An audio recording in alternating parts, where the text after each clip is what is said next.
புத்தகம் அதிகாரம் 2 இறைவார்த்தை 1. குழந்தாய், ஆண்டவருக்கு பணிபுரிய நீ முன்வந்தால் சோதனைகளை எதிர்கொள்ள முன்னேற்பாடு செய்து கொள். இயேசுவில் மிகவும் பிரியமானவர்களே, நவக்காலத்தின் முதல் வாரத்தில் இருக்கிற நாம் சோதனைகளை சாதனைகளாக்க, சோதனைகளிலே நிலைத்து நிற்க, ஆண்டவருக்கு சாட்சியம் பகர என்ன செய்ய வேண்டும் என்று இன்றைய வாசகங்கள் நமக்கு வழிகாட்டுகின்றன. பிரியமானவர்களே, சோதனைகள் என்பது நமக்கு இயல்பானவை. சோதனைகள் என்பவை வெல்வதற்காகவே தரப்பட்டவை. சோதனைகளில் இறை துணை நிச்சயம் உண்டு என்பதை இன்று நாம் சிந்தித்து இறை துணையோடு வெல்ல சாதனைகளாக மாற்ற முயற்சிப்போம். நாம் இறைவனின் பிள்ளைகள் என்பது சோதனைகளுக்கு எதிராக நமக்கு தரப்பட்ட காப்பீட்டு பத்திரம் அல்ல. இறைவனின் பிள்ளைகளுக்கு சோதனைகள் என்பவை மிகச் சாதாரணமானவையாயிருக்க வேண்டும். இறைவனின் பிள்ளை என்று உறுதிப்படுத்தப்பட்ட பின்னால் கண்டிப்பாக சோதனைகள் தொடர்ந்து வரும் என்பதை இயேசுடைய வாழ்விலிருந்தே நாம் பார்க்கிறோம். இயேசு பாலை நிலத்திற்கு அழைத்து செல்லப்படுவதற்கு முன்பாக இயேசுடைய திருமுழுக்கு நடக்கிறது. இந்த திருமுழுக்கிலே இவர் கடவுளின் மகன் என்று எல்லார் முன்னிலையிலும் பறைசாற்றப்படுகிறார். இந்த ஒரு பறைசாற்றுதல், இறைவனின் மகன் என்கிற ஒரு உரிமை பேறு அவரை சோதனையிலே வெற்றி கொள்வதற்கு தயாராக்குகிறது. நாம் ஒவ்வொருவருமே இறைவனின் பிள்ளைகள் என்கிற ஒரு உரிமையோடு தான் இந்த வாழ்விலே, இந்த உலகிலே எல்லா சோதனைகளையும் எதிர்கொள்ள தயாராக்கப்பட்டிருக்கிறோம். பிரியமானவர்களே, நாம் இறைவனாலே தயாராக்கப்பட்ட வெற்றி வீரர்கள், வெற்றிக்காகவே தயாராக்கப்பட்டவர்கள். சாத்தானை முறியடிப்பதற்காகவே இறைவன் நம்மை ஞானஸ்நானம் என்கிற அருமையான திருவருட்சாதனத்தினாலே அபிஷேகம் செய்திருக்கிறார்.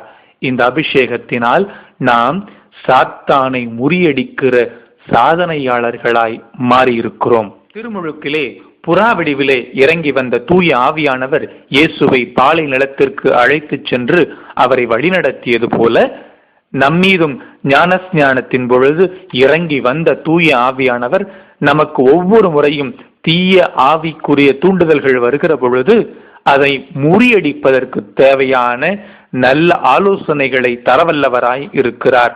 வழி நடத்துதல்களை நமக்கு கொடுக்கிற பரிசுத்த ஆவியானவர் துணையாயிருக்கிறார் என்கிற ஒரு நம்பிக்கையையும் இந்த நாளிலே நாம் பெற்றுக்கொள்ள வேண்டியவர்களாயிருக்கிறோம். பிரியமானவர்களே, இன்றைய இந்த 3 சோதனைகளை குறித்து நாம் நிறைய வேளைகள் சிந்தித்திருப்போம். எனவே இன்றைக்கு 3 காரியங்களை அதிலிருந்து நமது வாழ்விற்கு எடுத்துக்கொள்ள முயற்சிப்போம். முதலாவதாக, வலுவானவர்களுக்கே சோதனைகள். உங்கள் வாழ்விலே சோதனைகள் வருகிறதென்றால் நீங்கள் வலுவானவர்கள் என்று அர்த்தம். வலுவானவர்களுக்கே சோதனைகள் வருகின்றன.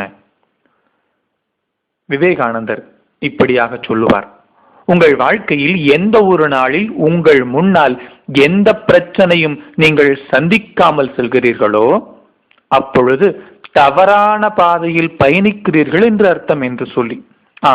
ஒரு கிறிஸ்தவனுடைய வாழ்க்கையிலே சோதனைகள் வருகிற பொழுது அவன் செல்லுகிற பாதை சரியானது.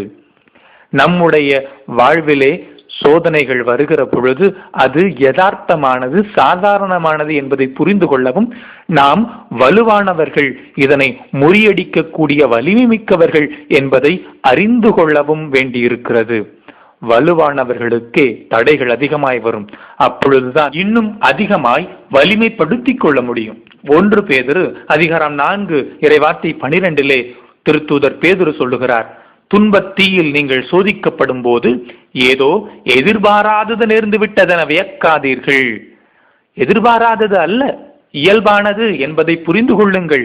ஏனென்றால் கிறிஸ்தவர்கள் வலிமை மிக்கவர்கள், சோதனைகளை தாங்கக்கூடிய வலிமை மிக்கவர்கள், சாத்தானை வெல்லக்கூடிய வலிமை மிக்கவர்கள் என்று அருமையான ஒரு படிப்பினை நமக்கு தரப்படுகிறது.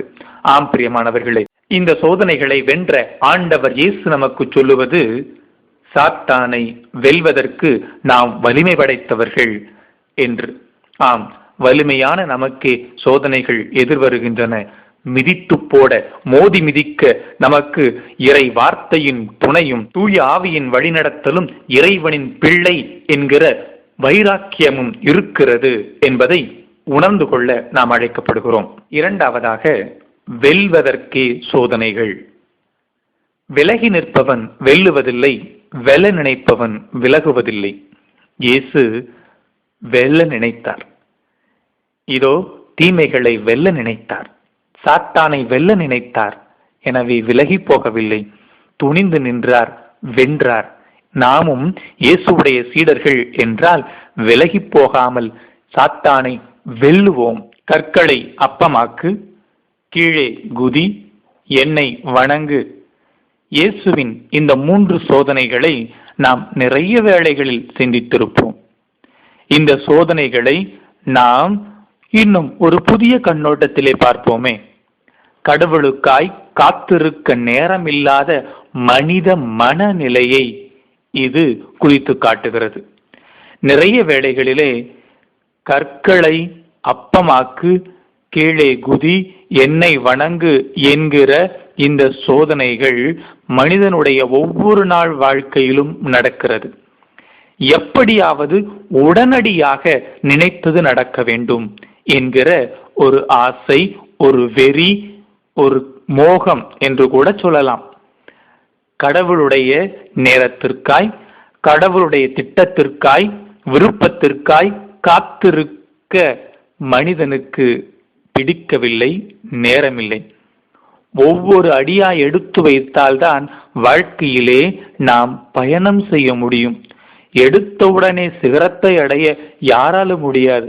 படிப்படியாய் நடப்பதுதான் வாழ்க்கை. தொடர்ந்து ஒவ்வொன்றாய் வென்று வென்று மேலே வருவதுதான் நமக்கான இறை திட்டம். இந்த இறை திட்டத்திலே நாம் கடவுளுடைய விருப்பத்திற்காய் காத்திருக்க வேண்டி இருக்கிறது. இது வெல்வதற்கான வழி. வெல்வதற்கான இந்த வழியிலே நாம் இறைவனின் திட்டத்திற்காய், இறைவனின் விருப்பத்திற்காய் காத்திருப்போம். இறை திட்டம் நம் வழியாக ஒவ்வொரு நாளும் வெளிப்படும். இறை திட்டம் நம் வழியாக ஒவ்வொரு நாளும் செயல்படும். நிலைத்திருக்கிறவன் வெற்றியின் பாதையிலே நடக்கிறான். மூன்றாவதாக, சோதனைகளில் இறை துணை. இறைவன் இந்த சோதனைகளிலே நம்மோடு கூட இருந்து நமக்கு நிறைய ஆசிரை, அருளை, பலத்தை கொடுக்கிறவராய் இருக்கிறார். எனவே இறை துணையை நம்பி இருப்போம். கொரிந்தியருக்கு எழுதிய முதல் திருமுகம் அதிகாரம் 10 இறைவார்த்தை 13. உங்களுக்கு ஏற்படுகிற சோதனைகள் பொதுவாக மனிதருக்கு ஏற்படும் சோதனையை அன்றி வேறல்ல. கடவுள் நம்பிக்கைக்குரியவர்.